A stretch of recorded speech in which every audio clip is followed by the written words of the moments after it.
When we construct economic models of choice, we usually only model those goods a consumer is actually interested in.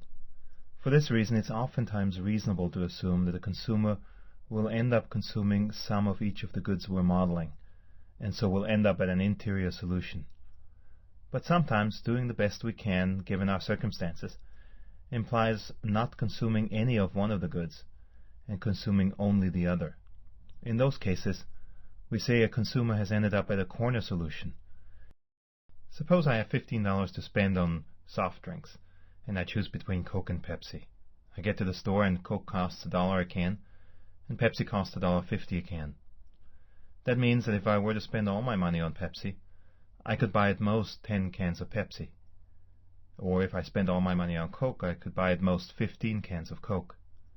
This gives us a budget constraint with a vertical intercept of 10 and a horizontal intercept of 15 when we put Coke on the horizontal axis and Pepsi on the vertical. Now, as I mentioned in the text, I can't tell the difference between Coke and Pepsi, so Coke and Pepsi are perfect substitutes for me. You can give me 20 cans of Pepsi, or 20 cans of Coke, or 10 of each, and it'll all be the same to me. All three of those points lie on the green indifference curve, and similarly all the other indifference curves will be straight lines for me. Illustrating my optimum in this case is a little bit tricky simply because both the budget constraint and all the indifference curves are straight lines, so it's easy to get them confused with each other. We'll begin by transferring the budget constraint into panel C of the graph. Next, we can move all the indifference curves from panel B into panel C, and we notice that the slopes of the indifference curves are steeper than the slope of the budget constraint. It's then easy to see that the highest possible indifference curve we can reach and still stay within our budget is the blue indifference curve that crosses the budget constraint at the corner at point A. This is our corner solution for this particular problem. It makes intuitive sense that since I can't tell the difference between Coke and Pepsi, and since Coke is cheaper than Pepsi, I will only buy Coke and no Pepsi. That's exactly what the graph shows. But we don't have to go all the way to the extreme of perfect substitutes to find that the optimum might in fact be a corner solution. In the lower panels of the graph, we'll illustrate a case where we have less extreme tastes and still get a corner solution. We'll start with the same budget as we did in panel A, again choosing between Coke and Pepsi, but now we'll assume that Coke and Pepsi are not in fact perfect substitutes. Moving away from the assumption of extreme substitutability between Coke and Pepsi implies adding some curvature to the indifference curves. We do this here, but notice that we still allow the indifference curves to cross the horizontal axis.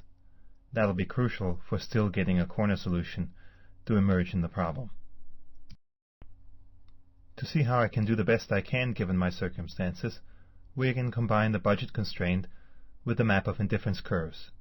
First we move the budget constraint into panel C, and then we add the map of indifference curves from panel B on top of it. Now we see that the highest possible indifference curve that I can reach is again the blue indifference curve, the indifference curve that crosses the horizontal axis at 15 Cokes. That's the best I can do given my circumstances, and once again I end up at a corner solution.